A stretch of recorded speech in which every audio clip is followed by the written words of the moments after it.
especie. Ciencia para todos.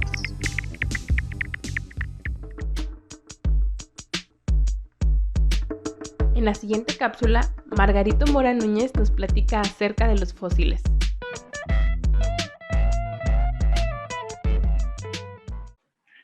Hola, pues yo soy Margarito Mora, nativo de Jalisco, Guadalajara, Jalisco. Yo estudié biología hace algunos años, en el milenio pasado, y bueno, yo decidí estudiar biología porque siempre me ha llamado la atención desde que tengo memoria, todo lo que tiene que ver con los seres vivos presentes y pasados. Dentro de la biología, el área que más me gusta es la paleontología, también conocida como paleobiología. Y bueno, pues mi pasión realmente dentro de esa área pues es la historia de la vida, es entender lo que el tiempo le hace a las cosas. Y eso pues es a través del registro fósil. ¿Qué es un fósil y qué es lo que nos dicen sobre la evolución? Muy bien, un fósil se puede entender como todo rastro, huella o indicio de vida en el pasado geológico. Es decir, organismos que vivieron hace más de 10,000 años, ese es el término. Entonces, desde hace miles, millones y miles de millones de años. Entonces, eso entendemos por fósil. ¿Cómo es que han aportado a la idea que tenemos sobre la evolución, a la gran teoría evolutiva? Cabe aclarar, antes de comentar estas aportaciones o cómo han aportado, que cuando nació la paleobiología como ciencia, nació un poquito contrapunteada con la teoría evolutiva, con las ideas evolucionistas. Entonces, al principio, bueno, pues se tenía la idea de que los fósiles estaban acomodados simplemente en cierto orden y que guardaban relación con catástrofes que habían sucedido y que por eso habían desaparecido. Después ya se tomaron como un instrumento, como una prueba, una herramienta para entender la evolución. ¿Cómo es que aportan datos a la evolución? Pues es muy claro. La primera forma es cómo en el registro fósil se ven los cambios que han sucedido tanto a nivel de ciertos linajes, ciertos grupos de organismos, como de los ecosistemas completos y de la biosfera en general. Todo eso nos lo dice muy claramente el registro fósil. Entonces, los fósiles son una clara evidencia así, directa, visual, física, de lo que la evolución le hace a la vida. ¿Existen fósiles que hayan sido clave para probar la evolución? Muchos y cada vez más, por fortuna. Voy a decir algunos ejemplos. Bueno, uno que obviamente no podemos dejar de mencionar es el famosísimo Archaeopteryx. Este organismo, se conocen 10 ejemplares hasta la actualidad de este animalito. Era lo que hoy consideramos un eslabón, digamos, entre cierto grupo de reptiles, específicamente los dinosaurios, y las aves. Este ejemplar, que fue encontrado en 1861, nos muestra datos, por ejemplo, esqueléticos, que son pertenecientes a su grupo ancestral, los dinosaurios, y la presencia de plumas ya de nivel 5, es decir, plumas asimétricas que sirven para volar, presentes en este ejemplar. Entonces, es un muy, muy claro ejemplo de cómo un grupo dio origen a otro.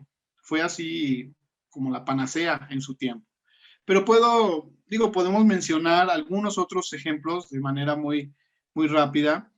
Ya quizás no solo como un ejemplar así como único, sino una serie de ejemplares que en conjunto forman escaleras, forman estas como líneas evolutivas. Por ejemplo, desde finales del siglo XIX ya se conocían, y a principios del XX, la línea evolutiva de los caballos, desde sus ancestros primitivos de 30 centímetros de altura y cómo fueron perdiendo dedos.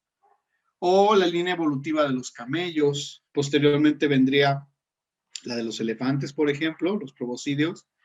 Y más recientemente la de las ballenas, que vemos como de organismos muy pequeñitos y muy diferentes, con 4 patas bien formadas y terrestres, dieron origen a estos magníficos mamíferos actuales. Entonces, muchos de estos fósiles, insisto, forman estas cadenas. Yo creo que es lo más valioso, estas cadenas evolutivas, que son una ya prueba prácticamente irrefutable de la evolución. Solamente, bueno, como un ejemplo de otros organismos así más puntuales, son Ictiostega también, que es, digamos, el eslabón entre peces y anfibios, o Tiktaalik, que vino un poquito a reforzar esta idea de peces hacia anfibios. ¿Existen eslabones perdidos dentro del linaje humano? Bueno, primero me gustaría comentar, digamos, que no hay eslabones perdidos, sino hay eslabones no encontrados, que es diferente. Hago esta aclaración por lo siguiente. Efectivamente, el término eslabón perdido es una de las cosas con las que más se ha peleado, digamos, la teoría evolutiva desde el siglo XIX, así como, bueno, pues falta entonces la evolución, pues no es tal, ¿no? Entonces, sí hay eslabones no encontrados del linaje humano. Hay un pequeño huequito ahí dentro de la evolución de primates que conocemos antes de los homínidos. Hay una parte que se le llama el gran hueco del Mioceno, que es una parte de unos 5 millones de años, en los cuales no se ha encontrado algún resto atribuido a nuestro linaje. Pero eso tiene explicaciones en muchos sentidos, pero muy probablemente tenga que ver, para ser más concreto, con el lugar en donde posiblemente estén esos restos.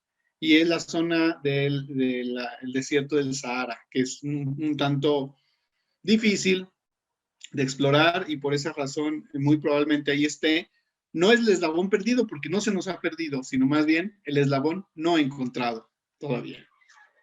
Desde la perspectiva evolutiva y con base en el registro fósil, ¿qué fue primero, el huevo o la gallina?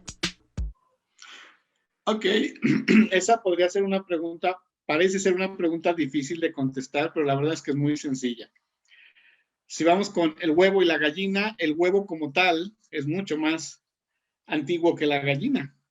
Estamos hablando, por ejemplo, ya hablando de huevos tipo gallina, el huevo amniótico, que es una maravilla evolutiva desarrollada en el periodo carbonífero, hace unos, por números redondos, unos 300 millones de años, más o menos. Entonces, el huevo como tal tiene esa antigüedad. La gallina, bueno, curiosamente, de las aves modernas, quitando las no voladoras como avestruces y todo esto, las gallinas y los patos son de las más antiguas. Me refiero al grupo de las galliformes y las anseriformes. Las galliformes son, ya se conocen algunos casos del Cretácico, estamos hablando, no sé, de alrededor de unos 90 millones de años. Y por lo tanto, pues respondiendo muy concretamente, el huevo apareció hace 300 millones de años, la gallina o su linaje más cercano hace 90 millones de años, entonces fue primero el huevo y luego la gallina.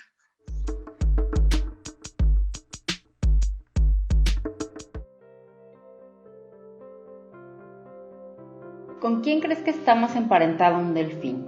¿Con un pez o con un humano? La respuesta es con un humano. A pesar de que los delfines tienen aletas dorsales y caudales como los peces, su origen es totalmente distinto. Los delfines, al igual que nosotros, los lobos, los felinos y las vacas, son mamíferos, esto es, son animales con glándulas mamarias, vivíparos y con pelo. Pero, ¿por qué los delfines no tienen patas? Bueno, Los ancestros de los delfines y de las ballenas lucían más o menos como un perro, tenían 4 extremidades y pelo. Sin embargo, poco a poco fueron adaptándose a la vida acuática, comenzaron a estar más tiempo en agua que en tierra, su pelo fue reduciéndose a pequeñas fibras y sus extremidades anteriores, es decir, las patas delanteras, y las posteriores, las patas traseras, se modificaron en forma de aletas para poder habitar en el ecosistema marino. Esto puede parecer una historia sacada de un cuento algo bizarro. Sin embargo, existen varias evidencias de la evolución de los delfines que comprueban lo que les acabo de mencionar. Primero, si comparamos las aletas dorsales de un delfín con las de un pez, podemos observar que, mientras las aletas del pez están compuestas por espinas o radios de hueso o cartílago, las aletas de los delfines tienen los mismos huesos que nuestros brazos o las extremidades delanteras de la mayoría de los mamíferos. Tienen húmero, cúbito, radio, carpales, metacarpales y falanges. A esto se le llama homología, es decir, son estructuras diferentes en función. Nuestros brazos tienen una función totalmente diferente a la de las aletas de los delfines, pero su origen es el mismo, son características que heredamos de nuestro ancestro común. En cambio, la similitud en función que hay entre las aletas de los peces y de los delfines es adaptativa, es decir, ambos animales están adaptados para vivir en un ambiente acuático, por eso los dos desarrollaron aletas a lo largo de su proceso evolutivo. Sin embargo, no tienen el mismo origen, se originaron independientemente y no las heredaron de un ancestro en común. Esto se conoce como analogía. Segundo, si observamos la anatomía ósea de la extremidad posterior de un delfín, es decir, la aleta caudal, podremos encontrar un pequeño huesecillo en la parte inferior a la columna vertebral.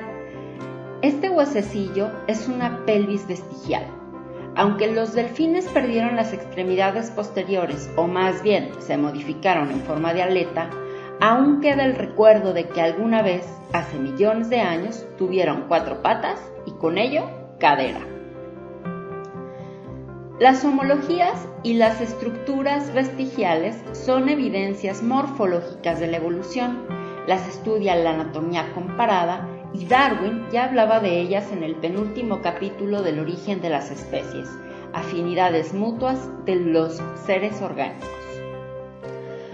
Con el desarrollo de la biología molecular y la genética, se fueron cerrando algunas ideas que Darwin no pudo concretar, simplemente porque no se sabía nada al respecto. Por ejemplo, aunque Darwin y Mendel, padre de la genética, coexistieron, el trabajo de Mendel sobre las leyes de la herencia no fue conocido sino hasta los 1900, tiempo en el que se redescubrieron sus hallazgos y se les dio difusión, por lo que Darwin murió sin saber que los genes eran la unidad de la herencia. Hoy en día, gracias a los avances científicos y tecnológicos para estudiar y entender el ADN, molécula que contiene toda nuestra información genética y se hereda de padres a hijos, es posible rastrear la historia evolutiva de una especie. Por ejemplo, gracias a los estudios de ADN, se ha podido comprobar que los pinzones de las Galápagos, esos que llamaron la atención de Darwin en su aventura en el Beagle, son especies distintas y comparten un ancestro común. Sabemos también que los humanos somos primates y que nuestro grupo hermano son los chimpancés. Sabemos además que todos los seres vivos provenimos de un ancestro común que surgió hace aproximadamente 4.000 millones de años y que toda esa historia evolutiva se puede rastrear con la forma de un árbol, el maravilloso árbol de la vida.